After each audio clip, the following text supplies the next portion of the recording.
இந்த கூட்டத்திலே இருந்து நீங்கள் செய்ய வேண்டியது, நம்ம கொடிமரத்தில் எங்கெல்லாம் கொடி இல்லையோ அங்க கொடி ஏத்த பாருங்க. எல்லாம் போட்டி போட ஆரம்பிச்சிட்டாங்க. நீங்க இந்த சந்தர்ப்பத்தில் கொடி, நான் ஆயிரக்கணக்கான கொடிகளை ஏற்றியிருக்கேன் நடந்து வரும்போது. அந்த கொடிகளை அந்த கம்பத்தில் ஏத்துங்க. ஒரு 5 பையங்களை சேருங்க. ஒவ்வொரு கிளையும் வலுப்படுத்துங்க. அப்படி என்றால் மாறி அடிக்கும். நாம் இடத்திற்கு வருவதற்குரிய விசாலமான பகுதி நமக்கு கிடைக்கும். நம்ம பக்கத்திலே தப்பு இல்லை, நம் பக்கத்திலே ஊழல் இல்லை, நம்மிடத்திலே ஒழுக்கக்கேடுகள் இல்லை, நம்மிடத்திலே துரோகம் இல்லை. ஆகையினாலே நம்முடைய இயக்கம் இன்னும் வலுப்பெறும்.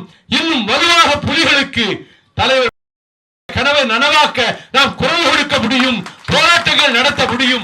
அப்படிப்பட்ட சூழல் மனாட்டு என்றுதான் நான் விரும்புகிறேன். இந்த கூட்டத்தை இங்கே ஏற்பாடு செய்கிற பொழுது நான் நேற்று நாடாளுமன்றத்தில் இருந்தேன்.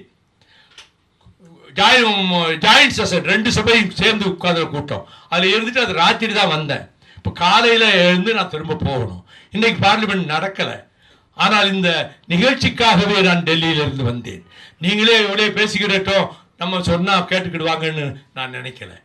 நானும் வந்து இருந்தா தான் அதனுடைய முக்கியத்துவத்தை நான் மறக்கல, நான் உணர்வோட வந்தேன் அப்படின்னு நீங்க நினைப்பீங்க.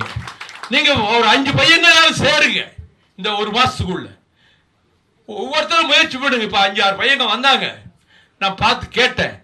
அவங்க எல்லாம் இன்னார் கூட வந்தோம்னு சொன்னாங்க. எனக்கு ரொம்ப சந்தோஷம். அந்த இளைஞர்களை நான் வரவேற்கிறேன். என்னுடைய வாழ்க்கையிலே ஏதாவது சாதித்திருக்கிறேன் என்று சொன்னால், இந்த இனப்படுகொலை நடத்திய ஈழத்தில் வாக்கெடுப்பு நடத்த வேண்டும் என்ற கருத்தை முதலாக உலக அரங்கத்திலே சொன்னவன் என்ற மன நிறைவு இருக்கிறது. என் வாழ்க்கையில் ஏதாவது பிரயோஜனம் இருக்கான்னா அது ஒன்று செய்திருக்கிறேன்.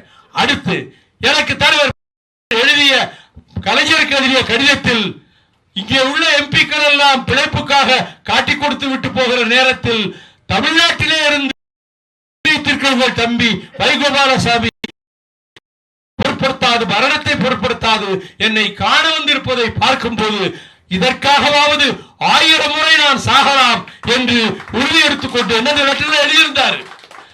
திருச்சி மாநாட்டில் அந்த லெட்டர் ரிலீஸ் பண்ண. எப்படி ரிலீஸ் பண்ணா, இங்க வந்திருக்க கடிதம் இருக்கு டாக்டர் கலைஞர் கொடுக்கறதுக்கு. கொஞ்ச நேரம் யோசிச்சார், அதை கொடுங்க, நான் ஒரு ஜெராக்ஸ் எடுத்துட்டு வந்துடுறேன், நம்மகிட்ட ஒன்று இருக்கணும் அப்படின்னு. அந்நேரமே போய் எங்கேயோ போய் ஜெராக்ஸ் எடுத்து கொண்டாந்து ராத்திரி 11 மணிக்கு என்கிட்ட கொடுத்துட்டார். அதைத்தான் நான் திருச்சி மாநாட்டிலே வெளியிட்டேன்.